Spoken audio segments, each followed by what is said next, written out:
hay un solo juez, que es ¿quién? ¿Cierto? Y nosotros somos ligeros para decir que el papado comete blasfemia porque dicen perdonar pecados. Y ese es un atributo nada más de Dios, ¿cierto? El perdón de pecados. Pero si Dios es el juez, cuando yo juzgo a alguien, estoy cometiendo la misma blasfemia, porque estoy usurpando el lugar que es solo de Dios. Entonces es un punto muy delicado. Por eso, más que hablar cuál es nuestro llamado, orar, gemir y clamar por las abominaciones que se hacen en medio del pueblo para que el Señor haga lo que Él tiene que hacer. El Señor sí conoce los corazones y sabe quién sí y quién no. A Él no lo podemos engañar, pero entre nosotros sí nos podemos engañar, y hay gente hábil haciéndolo, ¿cierto? Bueno, vamos a culminar, amados. Estos son mis versículos favoritos y que recalcan todo lo que venimos diciendo. Versículo 20. Y el Dios de paz, que resucitó de los muertos a nuestro Señor Jesucristo, el gran pastor de las ovejas, como acaba de decir todo mi hermano, por la sangre del pacto eterno. ¿Lo resucitó por qué? Por la sangre del pacto eterno. Mira lo que hace. Os haga aptos en toda buena obra para que hagáis su voluntad, haciendo Él en vosotros lo que es agradable delante de Él, por Jesucristo, al cual sea la gloria por los siglos de los siglos. Amén.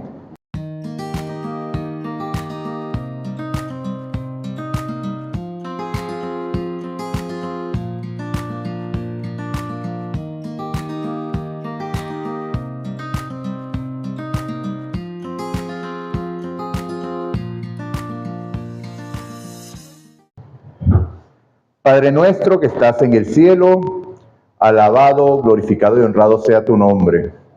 Oh Señor Dios, aquí está tu pueblo delante de ti, dándote las gracias una vez más por la bendita oportunidad que nos das de congregarnos en tu nombre en un espacio abierto, Señor. Gracias, oh Padre, aún tenemos la libertad para hacerlo y de continuar preparándonos, pero sabemos que el tiempo es corto. Así que clamamos por más de tu Espíritu Santo para que lo que habría que hacer en muchos años pueda hacerse en poco tiempo y tu pueblo pueda estar listo para encontrarse contigo en las nubes de los cielos. Clamamos por la dirección de tu Santo Espíritu en esta reunión y que seas tú, oh Dios, el que culmine este estudio el día de hoy. Límpianos, oh Padre, perdona nuestros pecados y ayúdanos a seguir adelante. Te lo pedimos en el nombre de Jesús. Amén y amén. Yo le doy la bienvenida a la gente al canal, ¿verdad? Amazing Grace, y les digo que se suscriban al canal y que le den me gusta y compartan para que la palabra de Dios pueda llegar a más personas. Entonces, bienvenidos todos, los que van a verlos, los que estamos en vivo y los que lo van a ver luego. Este capítulo 13, se llama Deberes Cristianos. Permanezca el amor fraternal. Juan 13, 34 y 35. En esto conoceréis que sois mis discípulos. Si tienen ¿qué? Amor los unos por los otros. Amar a quien me ama es fácil, ¿sí o no? Pero ¿cómo amar al que me odia o al que me desprecia? Poníamos el ejemplo yo que en la escuela sabática, en la lección, bueno, saben que yo soy venezolano y en el gobierno venezolano hay seres que son muy malos. ¿Tú también eres? Ah, bueno, amén. Hay seres que son muy malos. Y entonces decía, este es el mandamiento que os doy, que pongáis tu vida por los amigos. Y entonces decía, uno de los seres más malos allá, según nuestro juicio, se llama Diosdado Cabello. Mi hermano, ¿usted daría su vida por Diosdado Cabello? Es lo que nos llama de Cristo Dios a hacer. O sea, es un hombre que ha hecho maldad. Pero ¿cómo lo ve Dios? Como un hijo. Murió por él también. Entonces, no es nuestro juicio. Entonces, amar al que nos ama es fácil, pero amar a Diosdado Cabello, uy, qué difícil. Claro, o amemos a Hitler. Entonces, si él se arrepiente, sí, Pero Dios está mandando a que lo amemos sin que se hayan arrepentido. Porque cuando aún éramos enemigos, Cristo murió por nosotros. ¿Okay? Él no esperó a que nosotros nos arrepintiéramos para morir por nosotros.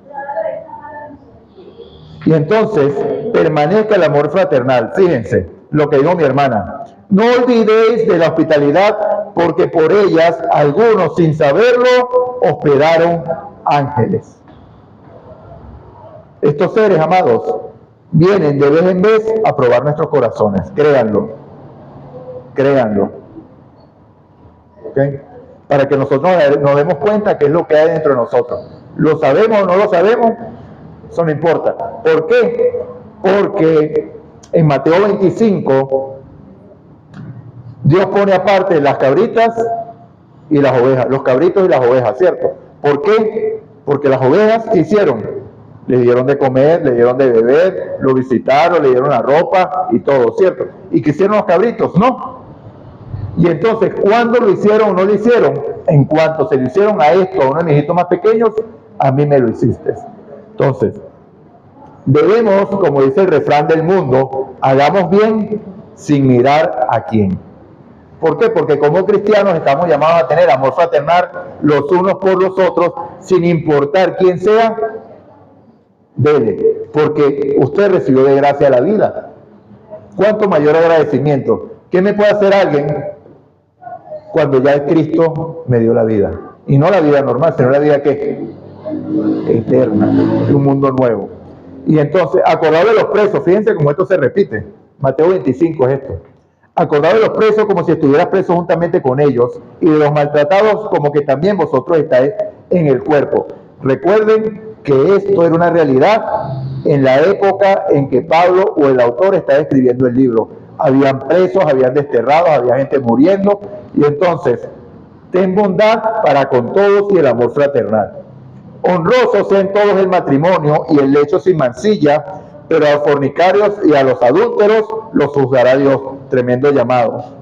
Sean vuestras costumbres sin avaricia, contentos con lo que tenéis ahora, porque Él dijo, no te desampararé ni te dejaré. Salmo 37. No he visto a justo desamparado ni a su simiente. Amados, podemos estar pasando la situación que sea, pero Dios es fiel y justo para darnos la provisión. Dios lo hará. Tal vez no la de nuestro agrado. Tal vez no la pizza que quiero, por decir un nombre, o el mango que me agrada. Pero la necesaria en el momento Dios la dará. Principalmente ahorita nos está dando la más importante, que es ¿cuál? El pan de vida, ¿cierto? No solo de pan vivirá el hombre, sino de toda palabra que sale de la boca de Dios. De manera que podemos decir confiadamente, el Señor es mi ayudador, no temeré lo que me pueda hacer el hombre. Ojalá este versículo 6 sea una realidad en nuestra vida. Acordad de vuestros pastores que os hablaron la palabra de Dios, considerad cuál haya sido el resultado de su conducta e imitad su fe. Jesucristo es el mismo ayer, hoy y por los siglos. Y aquí viene la parte. No dejéis llevar de doctrinas diversas y extrañas, porque buena cosa es afirmar el corazón con la gracia, no con viandas que nunca aprovecharon a los que se han ocupado de ellas. Recordemos que Pablo, aquí, o el autor de Hebreos, en el capítulo 5 nos dijo que por no comer comida sólida es que muchos han sido engañados y muchos serán engañados. O sea, ya basta de los viejos rudimentos de decir de la gracia de la cruz, porque está hablando a los hebreos que conocían el plan de salvación, conocían el ministerio del santuario. O sea, no les tenía que andar con media tinta que acepten al Salvador, porque ellos entendían, entre comillas, lo que se hacía en el santuario terrenal.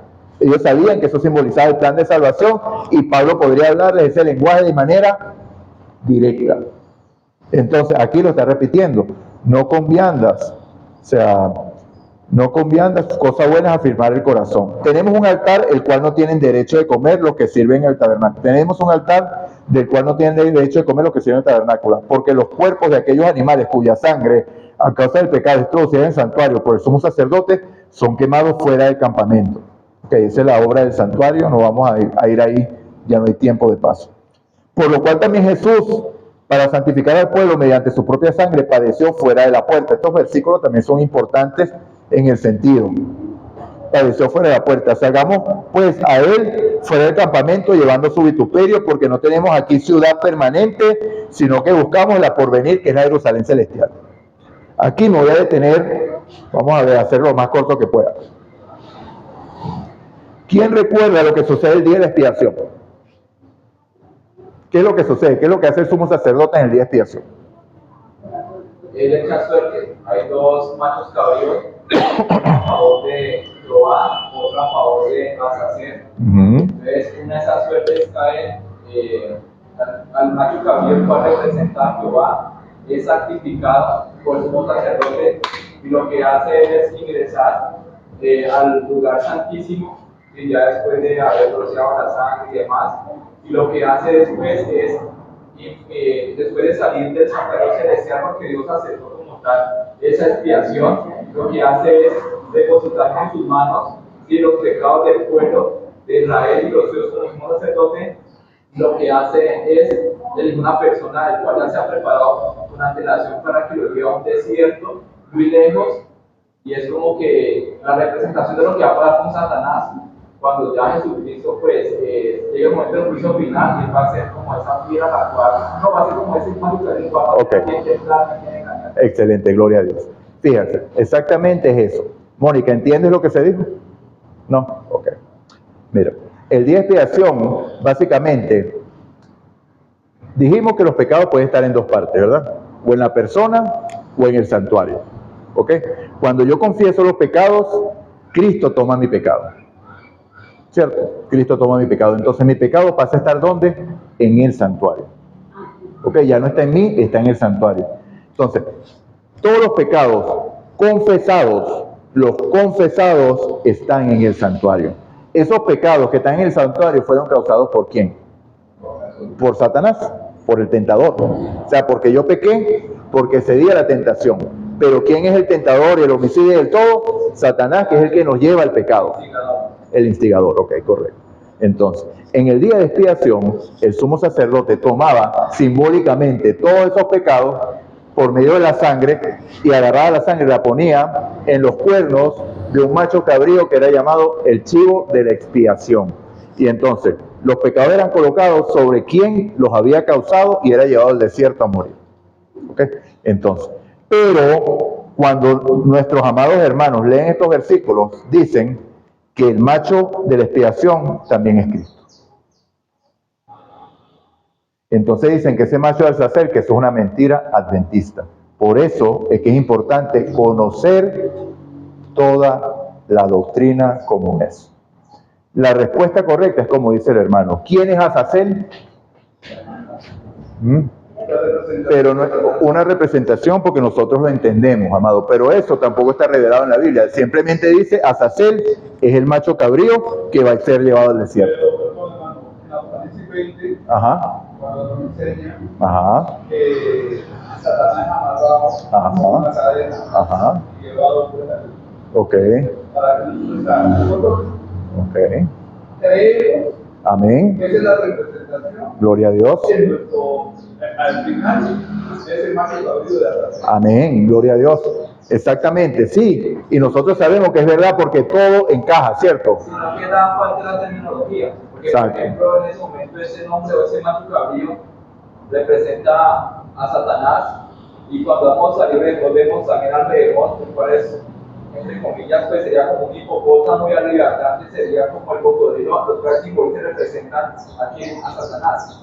Vemos como los elementos y la etimología, pues también porque es un trasfondo también del hebreo, para ya hacer alusión a este engañador. Amén. Ok, mi amado. Ok.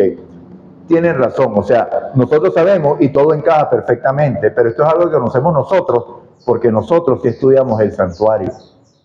Y por eso es que Pablo le puede decir a ellos directamente esto. Pero el que no estudia el santuario no entiende eso.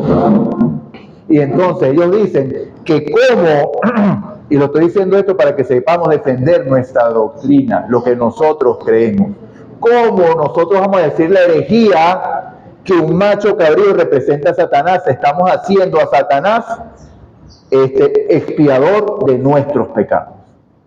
O sea, a la larga, Satanás es el que va a perdonar los pecados. Eso es lo que dicen ellos. Cuando es totalmente lo contrario. El pecado confesado está siendo cargado sobre el que los causó. Está recibiendo su justa retribución. Pero esto que les estoy diciendo es lo que dicen ellos, porque lo he hablado infinidad de veces. ¿Okay? Y si ustedes se meten en las redes, empiecen a buscar y pónganse a comentar para que vean todas las cosas que le van a contestar. Este estudio, hermanos, se está haciendo con el objeto que nosotros podamos pisar firme en nuestra fe. Saber lo que significa el libro de Hebreos. Y no en vano, Pablo está terminando con esto.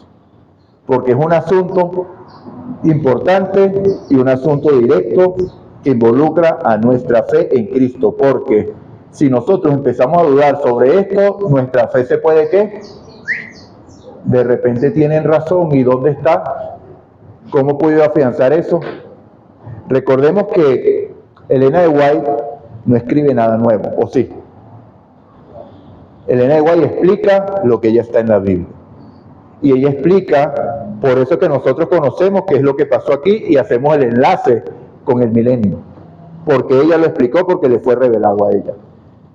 La nueva teología duda de los escritos de Elena de White. Dice que ya no es tan inspirada, que de repente ella cometió muchos errores, que es una buena consejera, pero esos escritos no son tan inspirados como la gente cree y hay muchos plagios allí. Lo dicen nuestros propios hermanos, ya, no nada más los enemigos. Sí, yo escuchaba hermanos decir que la hermana Elena de White, ella estudiaba en una Biblia metodista. vieja, Ajá. ya una metodista. Si es una Biblia, sea vieja, sea nueva, es la palabra de Dios, dice, y lo acabamos de leer. Ajá. Y entonces, bueno, hermano, esto lo digo, capítulo 13, versículos 12 y 13, amados, ojo, si ustedes pueden profundizar por su cuenta para entender mejor esto, háganlo. ¿Ok? Sigamos. 14.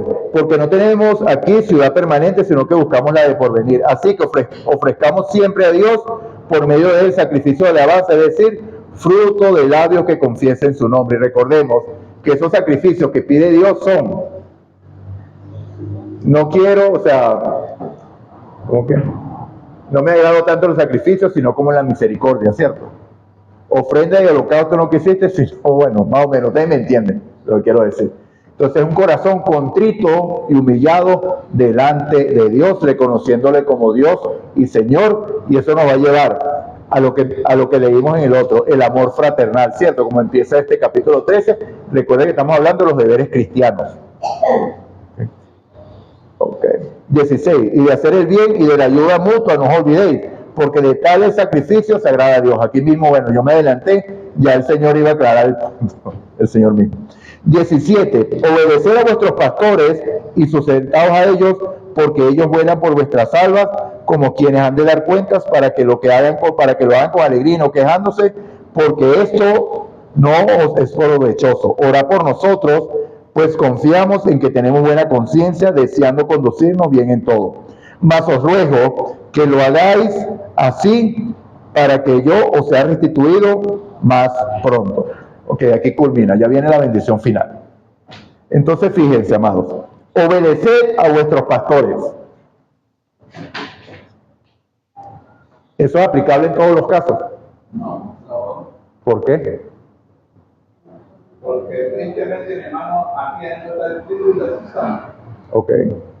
Y, pues, como hay pastores que hablan conforme a un Espíritu, está a los pastores que tristemente, yo reconozco que no están representando. Ok, gloria a Dios. Y además los profetas menores hablan sobre el pastor verdadero y aquel que se aprovecha para causar de pronto desgracias al rebaño. Además, cuando hablamos, es más, no debería llamarse pastor, su pastor, porque tenemos un pastor, Cristo Jesús, y eso lo menciona en White, en el libro de los apóstoles. Entonces hay que mirar el modelo, y el modelo es Cristo Jesús. Amén. Ok, entonces fíjense, hay un episodio clave en la palabra. Pedro y Juan estaban predicando de Cristo en el templo y los agarraron los azotaron y les ordenaron: no los queremos ver hablando más en ese nombre. ¿Y cuál fue la respuesta de ellos? Es menester obedecer a Dios antes que a los hombres. Ahora, ¿qué es lo que cómo podemos nosotros evaluar si un pastor no es que merece, sino que es necesario, o sea, es conforme a la Biblia lo que él está diciendo? A el testimonio. Exacto, a la ley y al testimonio. Si no habla conforme a esto, no les ha amanecido. Pero ¿cómo sé yo cuando me están hablando a la ley y al testimonio si yo no estudio? Y además, y cuando menciona testimonio, hace referencia al espíritu de profecía. Entonces, si niega como tal los espíritus de lenguaje, está menospreciando o le está dando poco valor a algo revelado por el Señor. Entonces ya estaría como que entrando en confrontación con la voluntad eterna. Ok, todo eso, hermano, o sea, pero recuerden algo, amado. Este es un punto que es muy delicado. Yo no estoy llamando aquí a nadie a la rebelión, ojo, ok, pero sí los estoy llamando al estudio concienzudo de las Escrituras. Y si alguien se para aquí diciendo algo que no es, ustedes están en todo su derecho a levantar su mano, disculpen, pero así no es. Y explicarle el porqué. Ok, y explicar el porqué. Si la cuestión se está haciendo en público, pueden hacerlo en público. Pero lo más recomendable es hacerlo en privado. ¿Para qué? Para no causar oprobio, porque recordemos que hay débiles en la fe que tal vez no lo puedan entender. Pero siempre es bueno, si hay una falsa enseñanza dada, que eso se pueda aclarar con la hermandad que escuchó lo que dijo el otro, con la palabra de Dios. Pero el llamado es obedecer a los pastores, porque también debemos recordar, hermano, hoy se da esa situación, Teófilo y todos hermanos, porque hay muchos que están ejerciendo el pastorado sin haber sido llamados, sino simplemente les gustó la carrera y por ahí se fueron y consiguieron y tal, pero no fueron llamados. Pero los pastores verdaderos que reciben un llamado son pastores de verdad. Entonces, pero no es usted y yo lo que vamos a evaluar eso. Recordemos que lo dije una vez, hay un solo juez, que es ¿quién? ¿Cierto? Y nosotros somos ligeros para decir que el papado comete blasfemia porque dicen perdonar pecados. Y ese es un atributo nada más de Dios, ¿cierto? El perdón de pecados. Pero si Dios es el juez, cuando yo juzgo a alguien, estoy cometiendo la misma blasfemia, porque estoy usurpando el lugar que es solo de Dios. Entonces es un punto muy delicado. Por eso, más que hablar cuál es nuestro llamado, orar, gemir y clamar por las abominaciones que se hacen en medio del pueblo para que el Señor haga lo que Él tiene que hacer. El Señor sí conoce los corazones y sabe quién sí y quién no. A Él no lo podemos engañar, pero entre nosotros sí nos podemos engañar, y hay gente hábil haciéndolo, ¿cierto? Bueno, vamos a culminar, amado. Estos son mis versículos favoritos y que recalcan todo lo que venimos diciendo. Versículo 20. Y el Dios de paz, que resucitó de los muertos a nuestro Señor Jesucristo, el gran pastor de las ovejas, como acaba de decir todo mi hermano, por la sangre del pacto eterno. ¿Lo resucitó por qué? Por la sangre del pacto eterno. Mira lo que hace. Os haga aptos en toda buena obra para que hagáis su voluntad, haciendo Él en vosotros lo que es agradable delante de Él, por Jesucristo, al cual sea la gloria por los siglos de los siglos. Amén. Estos dos versículos memorícenlos, amados. Okay. Aquí hay poder en la sangre del pacto eterno. Nos lo explicó el autor de Hebreos en el capítulo 9, que el sacerdote siempre tiene algo que ofrecer y que sin sangre no hay remisión de pecado. Y ahora nos pone aquí cuál es la sangre del pacto eterno. ¿Por qué pacto eterno?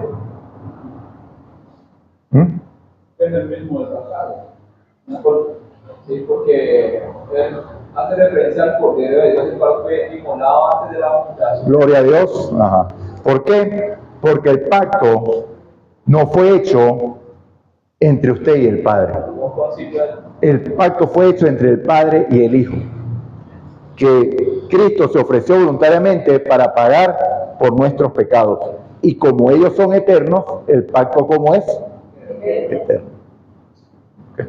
Y entonces representa eso, la sangre y el sacrificio de Cristo, todo esto, pero es un pacto hecho entre ellos. Amados, hay una frase que es muy popular entre nosotros. Cada vez que hacemos la Santa Cena, cuando empieza el año, escuchamos comúnmente, hagamos pacto con el Señor. Eso es algo que yo, bueno, en lo personal, yo no recomiendo. Porque la Biblia dice que vuestra palabra sea sí, sí y no, no. Lo que sea mayor que esto, les es pecado. Nosotros no podemos hacer pactos, amados, porque nosotros no cumplimos. O sea, Señor, haz esto y yo hago aquello. Mi recomendación es no la haga. Si el Señor quiere, que sea así. ¿Okay? Pero ese pacto es que no, yo voy a hacer pacto y renové mi pacto con el Señor. Nosotros no hacemos pacto. El pacto lo hizo el pueblo de Israel en el Sinaí y en menos de 40 días lo quebrantaron. Todo lo que tú y yo obedeceremos. Y no habían pasado 40 días, estaban adorando un becerro. Entonces se demuestra que nuestras palabras no tienen ninguna validez. Dios no es hombre para que mienta, ni hijo de hombre para mentir. Jesucristo es el mismo ayer, hoy y por los siglos.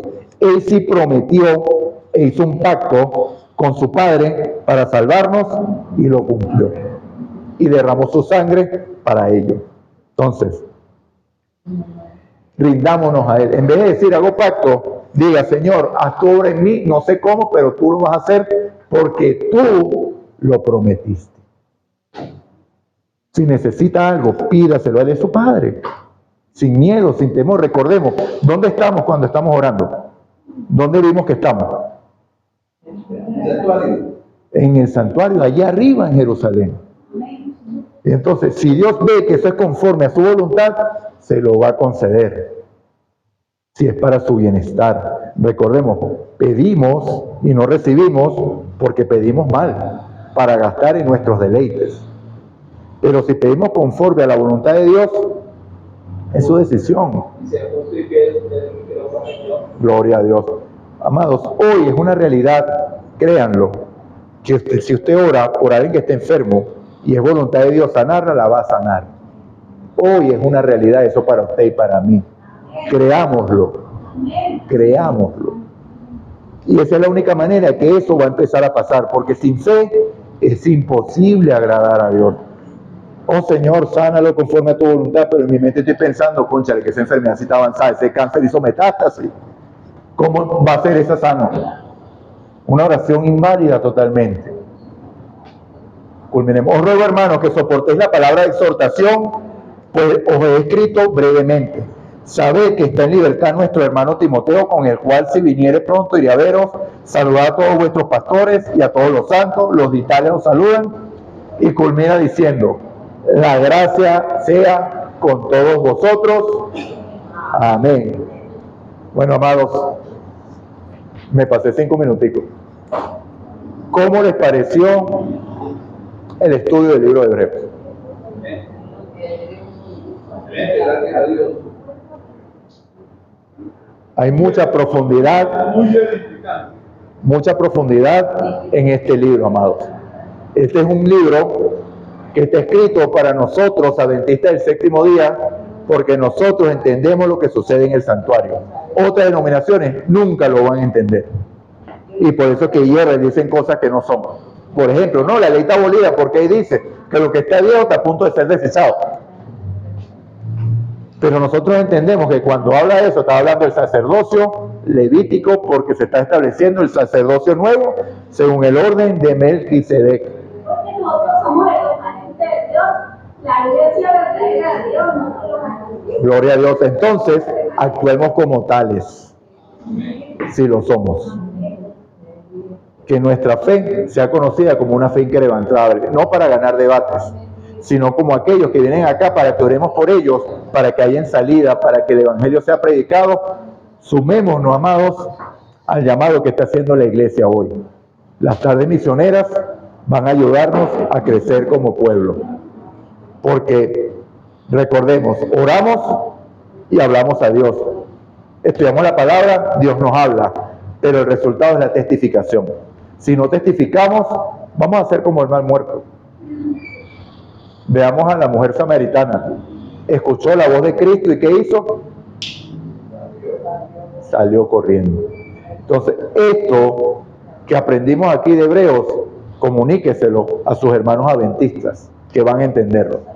Díganle que todo lo que se estudió, si quieren los mandan al canal, que ahí están grabados todos los estudios, ahí estoy grabando el de hoy, para que puedan repasarlo. Hagan sus estudios por sus cuentas, con el pastor que quieran, porque estudios de Hebreos hay muchos.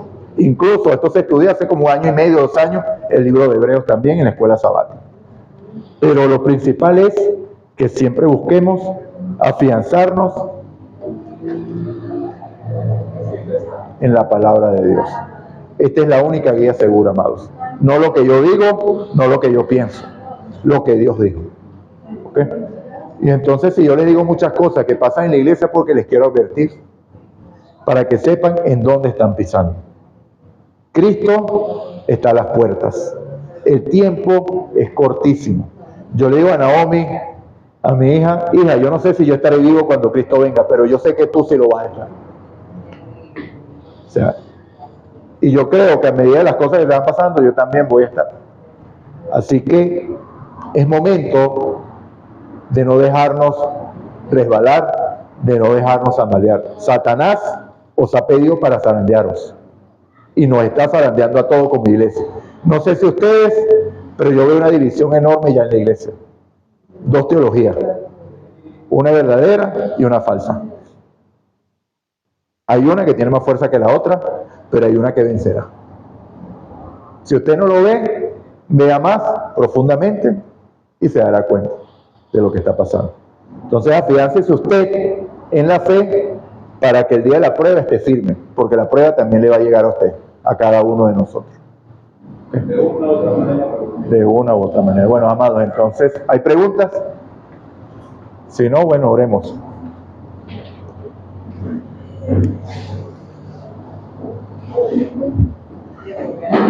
Padre nuestro que estás en el cielo, alabado, glorificado y honrado sea tu nombre. Oh Señor Dios, te damos las gracias una vez más. Te exaltamos, te adoramos, porque tú eres el creador de todas las cosas. Por tu voluntad existen y fueron creadas, y tú nos has traído acá, a tu templo, para poder hablar de tu palabra. Perdona nuestros pecados, oh Dios, y perdona nuestra incredulidad. Has querido transformarnos muchas veces, pero no hemos creído a tu palabra. Has querido guiarnos muchas veces, pero no nos hemos dejado guiar. El amor al yo y a este mundo nos ha hecho permanecer acá por más tiempo del que deberíamos. Pero ya llegó el momento, Señor, de decirte, queremos ir a casa. Sabemos que tu venida es inminente y sabemos que tu Santo Espíritu pronto va a ser derramado con poder, pero solamente sobre aquellos que lo crean, sobre aquellos que crean que es posible vivir tu vida acá en este mundo, que es posible vivir como Enoc, que caminó contigo y tú te lo llevaste, porque la relación era tan estrecha que ya no viste necesidad de continuar viviendo en este mundo de pecado. Hoy este mundo es un mundo miserable, oh Dios, lleno de maldad, lleno de dolor, lleno de enfermedad por doquier. Nosotros estamos llamados a ser la luz y la sal de este mundo. Como dijo mi hermana, nosotros somos la iglesia, el pueblo remanente, la iglesia verdadera. Permítenos, oh Dios, tener la fe verdadera para actuar como tal entonces. Porque hasta el momento no lo hemos hecho, Señor. Y te pedimos perdón. Te pedimos perdón porque como pueblo nos hemos desviado. Como pueblo hemos dejado tus doctrinas y mandamientos para seguir tradiciones y costumbres de hombres. Como pueblo hemos apedreado a los que nos han sido enviados. Como pueblo te hemos fallado una y otra vez. Pero aquí estamos, oh Dios, postrados delante de ti, reconociéndote como Dios y Rey, como única cabeza de esta tu iglesia. Por eso clamamos a ti, para que seamos revestidos con todo el poder y con toda la potestad que hay en el cielo y en la tierra, porque eso es lo que prometiste en el versículo 20 del capítulo 28 del libro de Mateo, para poder llevar tu evangelio a toda nación, tribu, lengua y pueblo. Y así el fin pueda venir. Levántanos con tu bendición, con la seguridad de que viviremos conforme a tu voluntad, porque tú estás ejecutando esa obra de adentro hacia afuera, Señor. La gloria es solamente tuya. Lo decimos en el nombre santo de tu Hijo Jesús. Amén y amén.